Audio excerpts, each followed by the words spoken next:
Hey, good morning, everyone. Good evening, good night, wherever you're joining us. We're so excited. We have a juicy, exciting interview, or what we call our speaker highlight at the League of Experts. You know, we're always about magnifying and lifting up the voices and experts of those who are in our community doing great things in the world.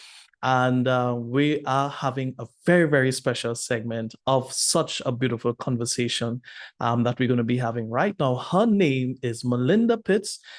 She's married. She has her husband's name. He's Donta. They share a beautiful home in Texas. So Texas is in the house. You guys could shout out Texas in the house. She has kids. She has five boys and one beautiful girl. And she has a beautiful gift amongst the five, which is three kids. They're triplets. So she's going to tell you that story and the journey of her family and the family dynamics. And more importantly, her passion is nursing. She has a BSc and an MSc in nursing from the University of Texas in Arlington.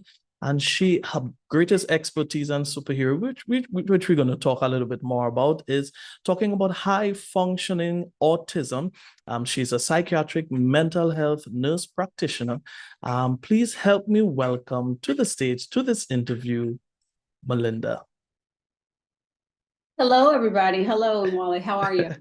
Good. So we're so excited to hear about what you do in the world and more importantly, how you serve more boldly. But before we go into the things that you do on a regular basis, tell us a little bit about who you are. Are you a Texas girl, native?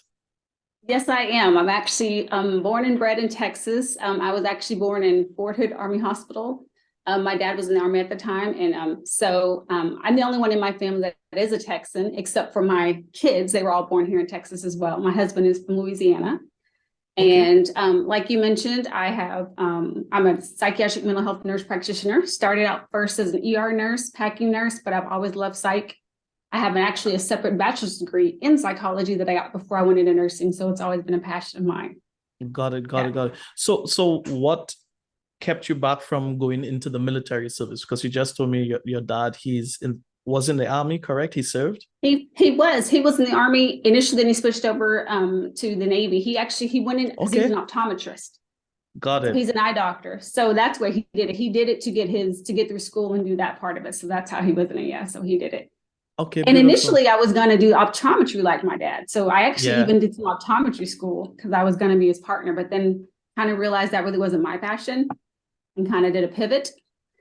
So, and that's when I kind of ended up in nursing. So, Okay. yeah. So take us through that career change because we're speaking to persons who are either discovering or honing their expertise.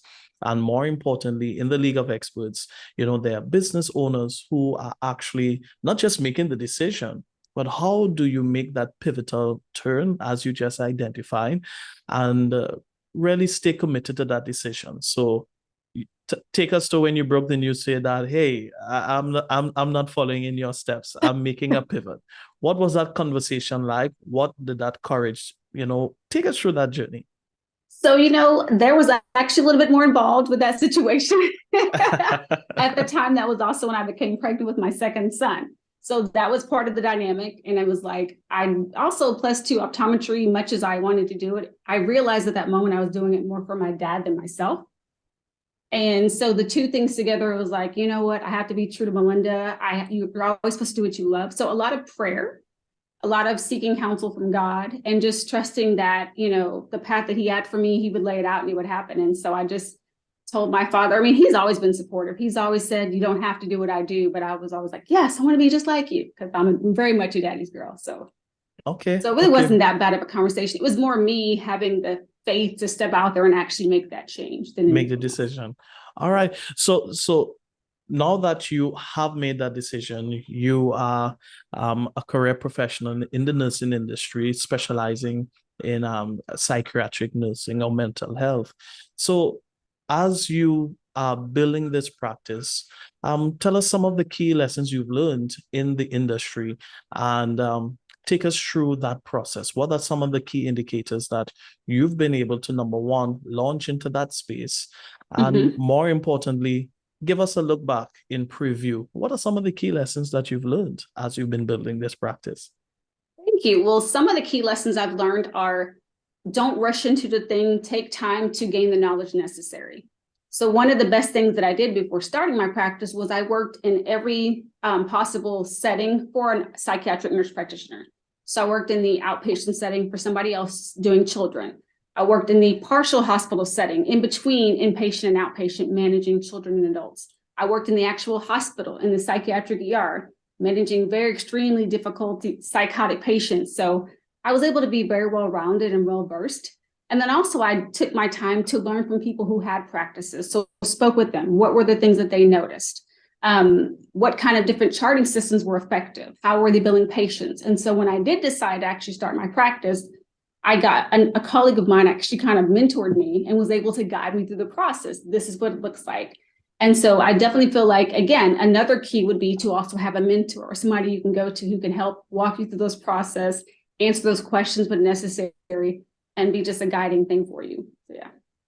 You know, you mentioned something that I traditionally hear more often as people are building businesses and building communities, mentorship. You mentioned it probably 3 times. So Yeah. tell me, how key is mentorship to you as a professional? And more important, because we're going to explore more about how we apply your expertise or how you apply your expertise in high functioning autism. But tell me, how has mentorship shaped your practice, shaped your providing that solution?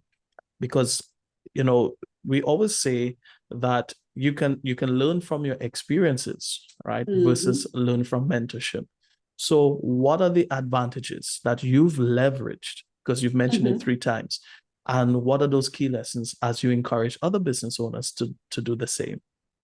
So I do think having your own lessons are very key, and I do think that is necessary. But where I think mentorship offers a huge benefit is that they've seen things you haven't seen. They've also experienced things you haven't experienced. And especially in psych, unlike other medical fields, it's very much very subjective because we ask questions. You can have 2 providers see the same patient, ask the same questions, and we might not arrive at the exact same diagnosis. So a lot of it is very much questions, things like that. So having that mentorship helps you to be able to differentiate when you have these situations come up. Maybe this is the way you should guide the way you're going to deal with that thing. Or if a question arises and you don't know who to turn to, here are some different things that I've seen, or some different steps and people you can reach out to help you. Or even not even necessarily in direct patient care, but just on the billing side or on just the managing the day-to-days of the practice side, it's very helpful because they can help you avoid the pitfalls that they went through. Hey, I had these issues when I started. I didn't know to do these things. I didn't get paid for a while, or when I was trying to get set up with insurances and get credentialed. These are things that I struggled. So it kind of saves you having to make those mistakes that they made, or they kind of can teach you and leverage you to be able to have success faster than they did. So. And that's a common myth I've seen. Sometimes we want to leverage the mentorship in terms of the information, but sometimes we resist the learned experiences, or what we call the lived experiences. You're like, okay, you say that, but I think I'll still do this, right? So the benefit of mentorship is actually leveraging the experience and working it out, try it out, okay? It's in the doing you actually will learn, does it work for you in your situation? Is it a best fit? And as you discussed there, where you're triangulating experiences. So even in the mental health profession, they're admitting, right, there's some form of subjectivity. So it's, in fact, it's in any form of science, right? You want to consult and broaden your horizon in terms of people's expertise, because what you're actually doing in consulting, you are collating or everyone's lived experiences and all of their expertise, which allows you to arrive at a desired outcome. So Melinda is encouraging you guys, hey, leverage mentorship, leverage the experiences of others. It's going to lessen your expensive lessons in the future, right?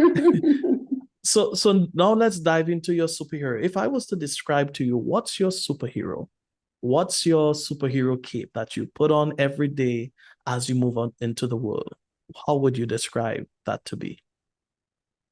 I would describe I guess if you said my superhero ability, it would be the ability to connect with others and the ability to make people feel seen.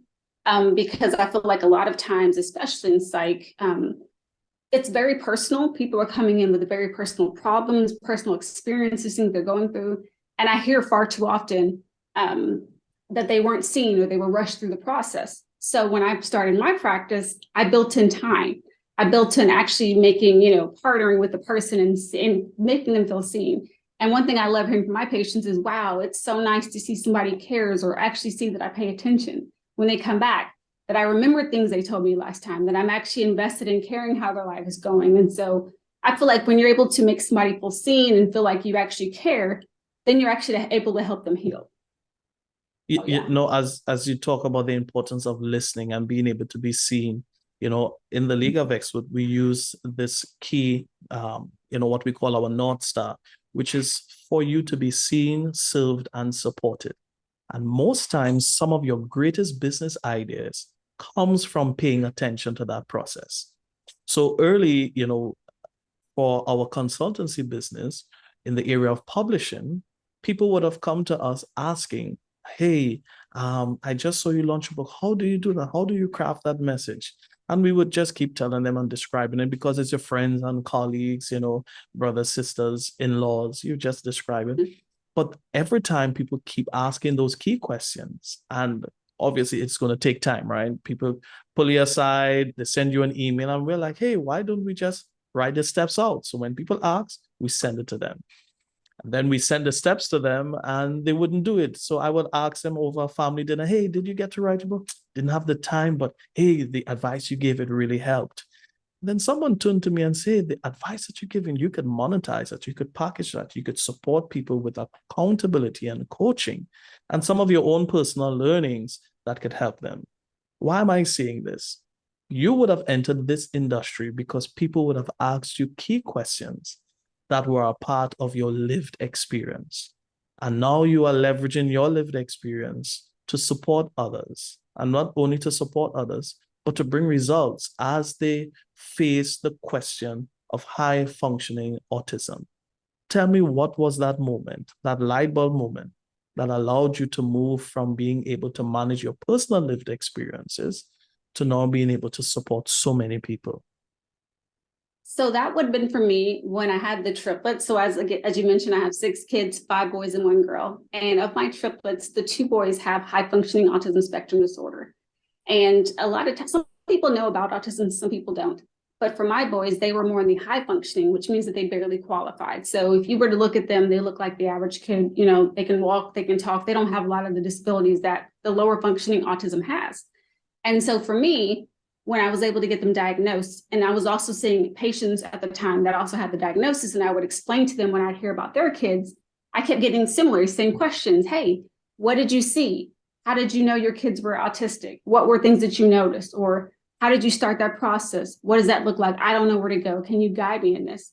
And that's when I did have like a light bulb moment of, aha, people are asking these questions and nobody's getting answers. So let me start answering these questions for these people. That's clearly the knowledge is needed. So let me start something. So when people have knowledge, I can send them this resource. I can steer them this way. So they're able to get the information that they need. And if they need further guidance from me, I'm also available.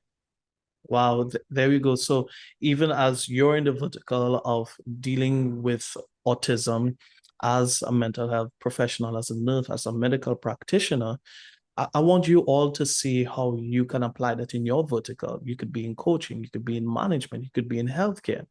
That there is, what we call your your unconscious competence. You've been supporting people, you've been giving them advice, you've been having those phone conversations, but it's at a cellular level for you. It's a passion work, it's a love work, it's a heart work, as Melinda is sharing here. But in that view, in that transfer of value, there are people who don't want just an ad hoc way of receiving care or receiving advice. They want a dedicated, systematized, long-term support, and they are willing to have a value exchange, pay for that, be a part of your program so that you can serve them to their best. So I want you to, use Melinda as that inspiration, where she moved from not just that heart space of serving people to like, hey, there are so many key lessons that I could support families, I could support, communities, I could support couples who have to go through the process, the hills and the valleys of, one, identifying high functioning autism, and two, how do you not only identify but treat, but how do you actually make the best of such a diagnosis? So I want to ask you a pointed question. Is there a prevalence of misdiagnosis when it comes to high functioning autism?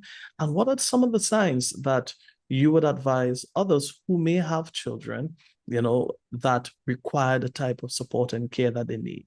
Take us through that.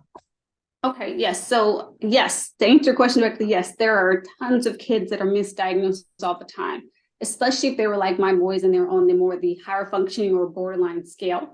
Because a lot of times with typical autism spectrum disorder, you have a lot of problems with social and emotional things. So problems communicating effectively, problems with social skills, problems regulating their emotions. And so when they have lower functioning autism, they also have problems walking, talking. So it's very obvious. Parents can tell very well their child's not talking when they're 3, 4, things like that. But when they're on the high functioning scale, they are meeting those needs. But you start to see things of, my child doesn't look like the average child. So a lot of times when they're misdiagnosed, they get labeled the behavior child in class. That child is just bad, or that child is disruptive. Sometimes they get mislabeled an ADHD child, because they can also be hyperactive or impulsive. So that can also happen as well. These are kids that often get sent to the office, that are often disrupting the classroom, and other kids don't want to be their friends. So some of the things a parent might see that might raise concerns, or maybe they're noticing that their child doesn't care about friendship. So maybe when they're at an age where kids should be socializing, their child tends to isolate by themselves, doesn't really care about friendships, or struggles to be social. In situations, they don't know how to express their emotions. So something is wrong with them. Instead of saying, I'm upset, they melt down. Okay. They also might have sensory issues. So if it's too loud in a classroom or too loud in a room, that child might cover their ears. They might even just run out of the classroom because they don't know how to deal with and manage all the stimulation they're getting. If a teacher tries to correct this child, that child might throw something, rip up their paper, get super upset because they don't know how to manage those emotions of getting corrected.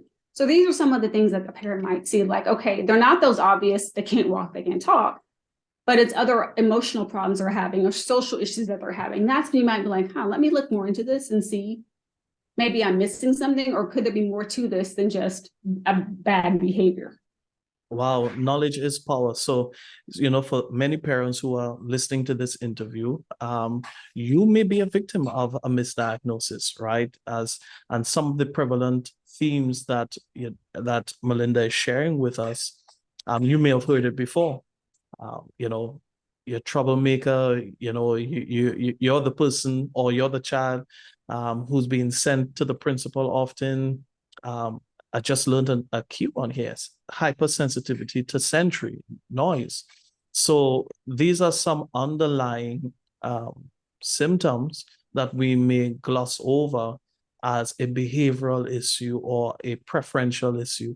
But we have the expert in the house, Melinda, saying, hey, they may be in the spectrum of what we would call hyper, and let me make sure I say high functioning autism.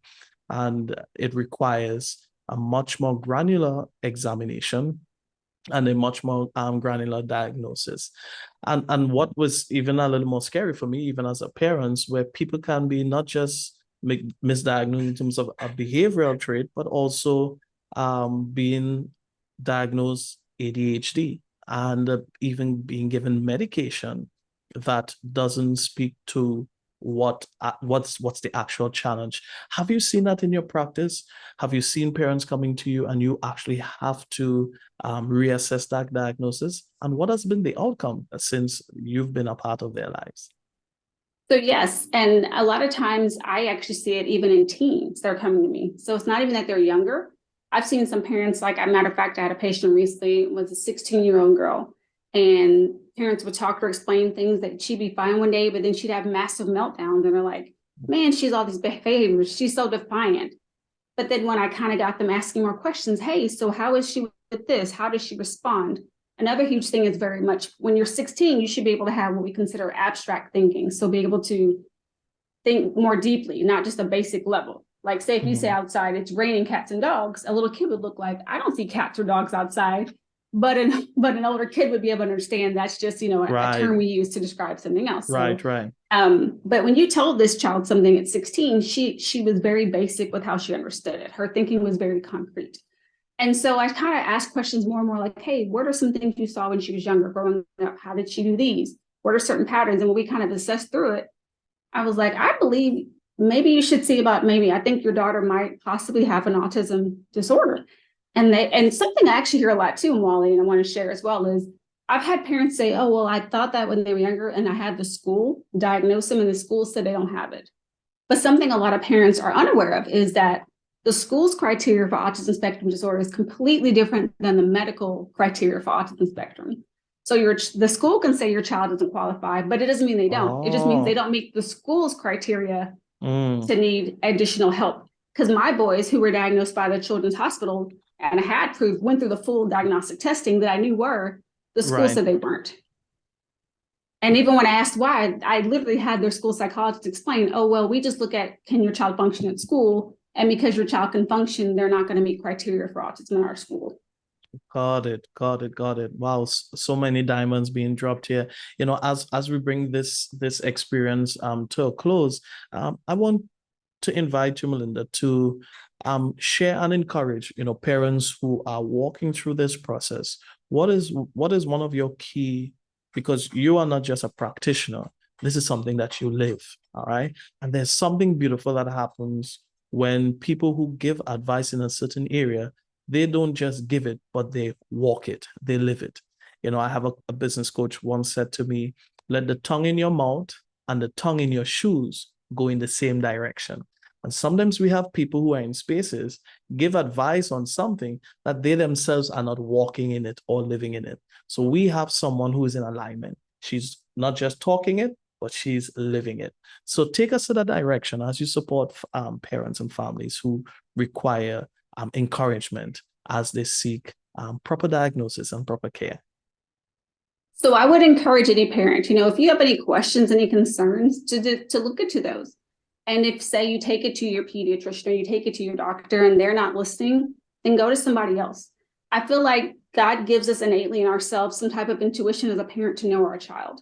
And a lot of times, if we sense that something is off or something isn't right, I feel like a lot of times there's a reason you feel that way. So if you go to any provider and they give you any diagnosis and it just doesn't sit right with you, don't just accept it.